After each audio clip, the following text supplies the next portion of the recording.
रात को अचानक राधिका मौसी को किचन से कुछ गिरने की आवाज आई। उन्होंने बाहर निकल के देखा तो किचन में उन्हें कोई सफेद साड़ी में दिखा। वो चीख पड़ी, हे भगवान, आलतू जलालतू आई भला को टालतू, आलतू जलालतू आई भला को टालतू। राधिका मौसी को चीखते सुनकर श्रवण बाहर आता है भागते हुए। अरे माँ, क्या हुआ? क्या देख लिया? दादी माँ आ गई क्या सपने में? अरे बेटा, रसोड़े में देख तो कौन है? श्रवण रसोड़े में झांक कर देखता है और उसे कोई नहीं दिखता अंदर। अब रसोड़े में तो कोई नहीं है माँ। कोई सफेद साड़ी में नहीं है क्या? नहीं माँ, कोई भी नहीं है। चिल्लम चिल्ली की आवाज सुनकर काजल भी वहां आ जाती है। अब क्या हो गया माँ जी? अरे बेटा, रसोड़े में एक चुड़ैल थी सफेद साड़ी में। अरे क्या कर रही थी वो अंदर? अरे बताया नहीं, कल आएगी ना तो पूछ लूंगी। चुड़ैल जी, आपका क्या प्लान है? माँ जी, रात बहुत हो गई है, आपने कोई बुरा सपना देखा होगा, चलिए सो जाइए। राधिका मौसी सोने तो चली जाती है, पर उनको रात भर नींद ही नहीं आती। वो कुछ भी उलझुल बातें सोचने लगती है। कहीं चुड़ैल की वजह से तो घर में टेंशन नहीं हो रहा, कहीं उसी की वजह से तो वो दादी नहीं बन पा रही। सुबह जब राधिका मौसी रसोड़े में छानबीन करती है तो पाती है कि नींबू का अचार गायब है। चुड़ैल नींबू का अचार ले गई, मुझे तो ठीक नहीं लग रहा कुछ। चुड़ैल को भी पता है कि जिंदगी का असली मजा तो खट्टे में ही है। राधिका मौसी झट से श्रवण को फोन कर देती है। बेटा, मुझे समस्या समझ में आ गई है, हमें एक तांत्रिक की जरूरत है। अरे क्या बोल रही हो माँ, तांत्रिक की क्या जरूरत है? आप पूजा पाठ तो कर ही रही हो ना। आलतू जलालतू मंत्र सारे फालतू जैसे कुछ मंत्र पढ़ो, चली जाएगी अपने आप चुड़ैल। अरे नहीं बेटा, कभी चुड़ैल को कम नहीं समझते। अरे तुझे पता भी नहीं चलेगा कि कभी वो छल करके काजल की जगह घर की बहू खुद बन जाएगी। क्या माँ, कुछ भी बोल रही हो? कहाँ काजल और कहाँ चुड़ैल। वैसे एक बात बताओ, काजल को अगर गाने के लिए बोल देना तो चुड़ैल काजल की आवाज सुनकर घर तो क्या धरती लोग छोड़कर चली जाएगी। तुम ना पढ़े लिखे बच्चे हर चीज को मजाक समझते हो। तुम रहने दो, मैं खुद ही तांत्रिक को बुला लेती हूँ। अच्छा सुन, शाम को इमली लेके आना। क्या है कि चटनी खाए बहुत दिन हो गए है ना। नहीं माँ, इमली तांत्रिक से ही मंगवा लो ना, आटा वगैरह भी उसी से पिसवा लेना। देखो मुझे काम करना है। श्रवण रात को कई तरह की सब्जियों के साथ माँ के कहने पे चटनी के लिए इमली भी ले आया था, लेकिन राधिका मौसी के दिमाग में अलग ही फिल्म चल रही थी। उन्हें अब सिर्फ शक ही नहीं यकीन होने लगा था कि शायद चुड़ैल ने श्रवण पर अपना जाल बिछा दिया था, जिस वजह से श्रवण उनकी बात ही नहीं मान रहा था। पर कोई नहीं, आने वाली रात में राधिका मौसी खुद तैयार हो गई चुड़ैल को पकड़ने के लिए। रुद्राक्ष की माला, तुलसी का पत्ता, हनुमान चालीसा सब हाथ के पास ही था, बस चुड़ैल का इंतजार था। और जैसा राधिका मौसी ने सोचा था वैसा ही हुआ।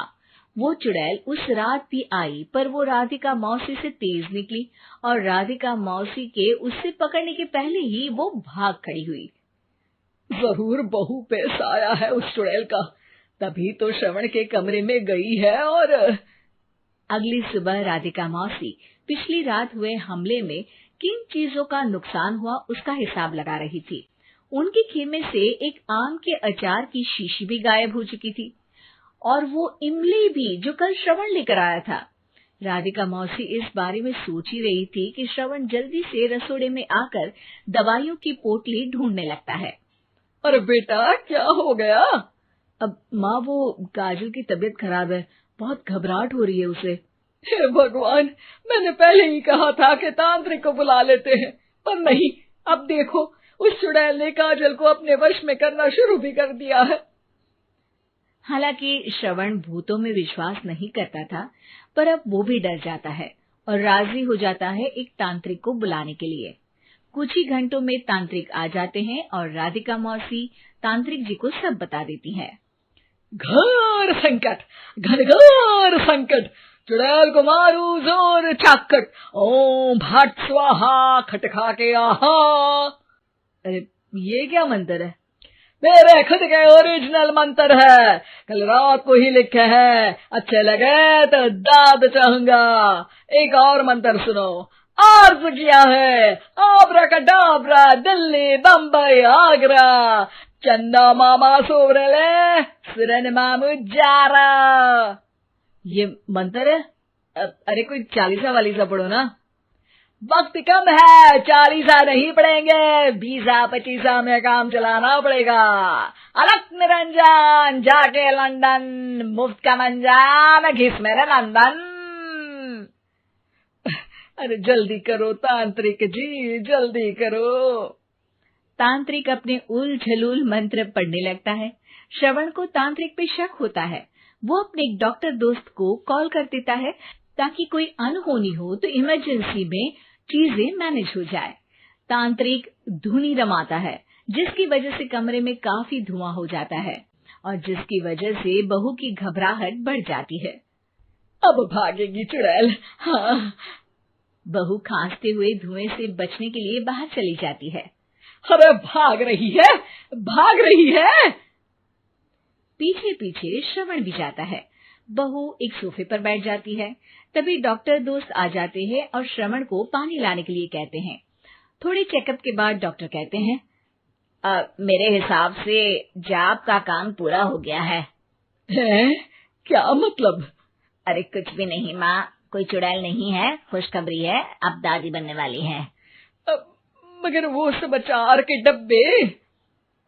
श्रवण दोनों अचार के डब्बे अपनी माँ को दिखाता है, जो कि उनके बिस्तर के नीचे छुपे हुए थे।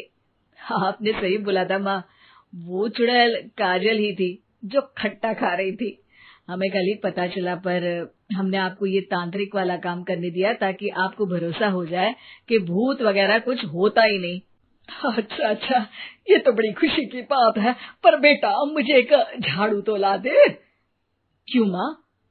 ये तांत्रिक का भूत उतारती हूँ मैं।